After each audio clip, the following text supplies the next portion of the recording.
Hello all, and welcome to the second episode of Ghoulonoid Reviews. Today's episode is going obscure once again, with the 2005 proof-of-concept game, Narbacular Drop, developed at the DigiPen Institute of Technology by Nuclear Monkey Software.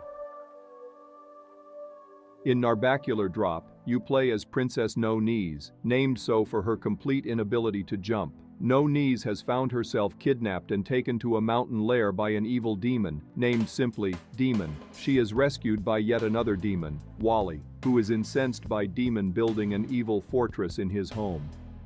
Wally can create two portals, one orange and one blue, on the earthen walls of the cave, only being stifled by metallic doors and paneling that Demon has installed.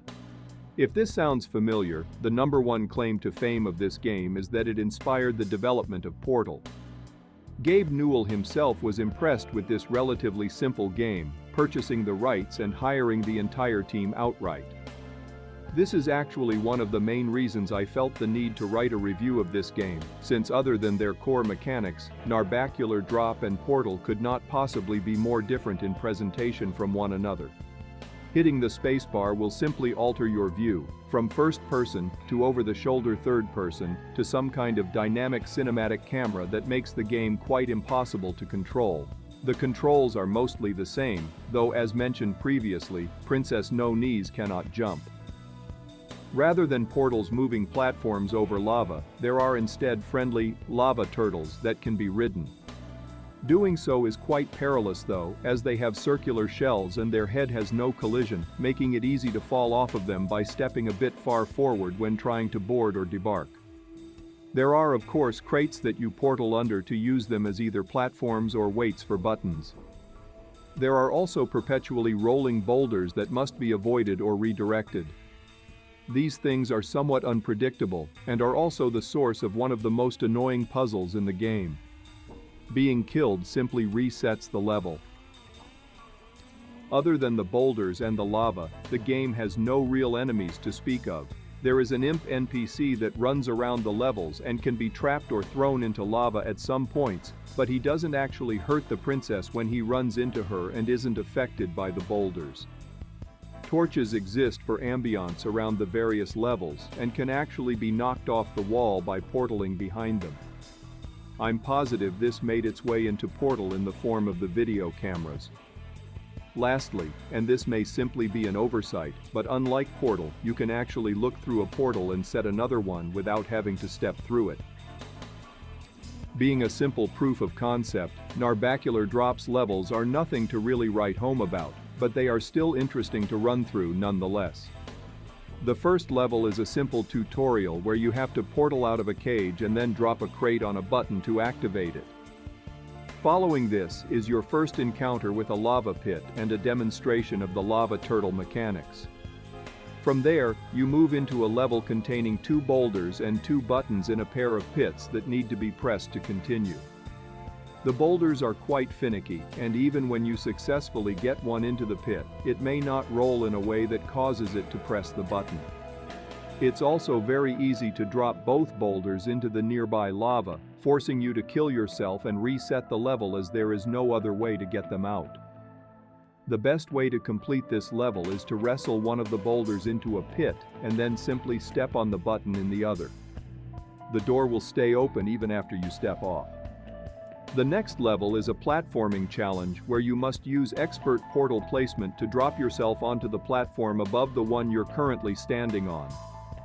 Once you're falling through the air, you have only a mild amount of control over where you land, so it's very easy to fall in the wrong direction and die. From there, the next level is an almost Donkey Kong-esque series of platforms with boulders constantly rolling down them and into lava at the bottom. This section requires a great deal of timing as well as speed and luck, as you have to aim your portals well but also avoid being crushed by the seemingly random boulder spawns. Once you reach the top, you find a lava turtle that you must get into the lava pit at the bottom. From there, it's a matter of navigating a small maze that runs between the platforms you traversed earlier. The final level is a large boss arena, with no boss. The game simply congratulates you and ends here.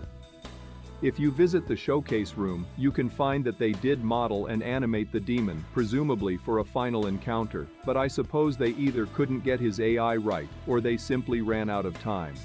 There are also custom levels for the game apparently, but I wasn't able to find any after a cursory search. They're probably buried in some obscure corner of the web, maybe a topic for a future video. The distributed build of the game also includes a 38-page design document that goes into excruciating detail about the mechanics and especially the physics of the game. There's also a glimpse into the material planned for the game but never included. For instance, the demon boss was meant to throw fireballs at the player during his battle. The document is interesting to glance through, but it really is very tedious on the technical details. The game also includes an illustrated manual with a slightly different story to the one presented in the game's intro. With that, there's also quite a bit of concept art, though mostly of stuff you already get to see in the final game with relatively few differences. There's additionally an extremely simple 2D concept demo. It actually rather resembles the Portal Flash version that came out not long after the 3D game. I wonder if the developers of said game were aware of it or not. Unlike Portal, which takes place largely in a sterile iPod sci-fi environment, Narbacular Drop takes place in an almost medieval industrial cave setting. The simple graphics look quite a bit like Quake or Half-Life 1, considering the levels were made in Worldcraft, and there is no technology to speak of aside from ever-burning torches. Despite this, the riveting on the panels and the chain-link fencing seen later on would seem to suggest that the demon has some more advanced manufacturing techniques at his disposal. This is probably more analysis than was ever intended for such a simple game, but it's still an interesting aesthetic. I've always been fond of haphazardly including industrial-looking elements in a primarily medieval setting, and whether by accident or by design, Narbacular Drop ends up being an example. The music included for the game is also an interesting blend of traditional and contemporary elements, especially the gameplay track, Narbacular Up, which is a mix of percussion and harp/piano notes that occasionally fade into an electric guitar riff. It's almost the perfect mix of curious and sinister, in a way I've heard from few other music tracks in my travels. I highly recommend you download a copy of the soundtrack for yourself. Link is in the description with the other downloads. Despite there being so little to it, there is something inherently appealing about the world of Narbacular Drop, and it's interesting to think about what things might have been like if the team was allowed to develop a game more along the lines of this setting than Portal.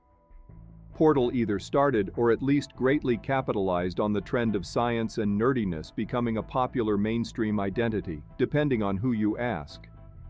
The gloomier sort of claustrophobic environment of Narbacular Drop probably wouldn't have resonated quite as much with the early Reddit/XKCD audience, or at least, not quite as much.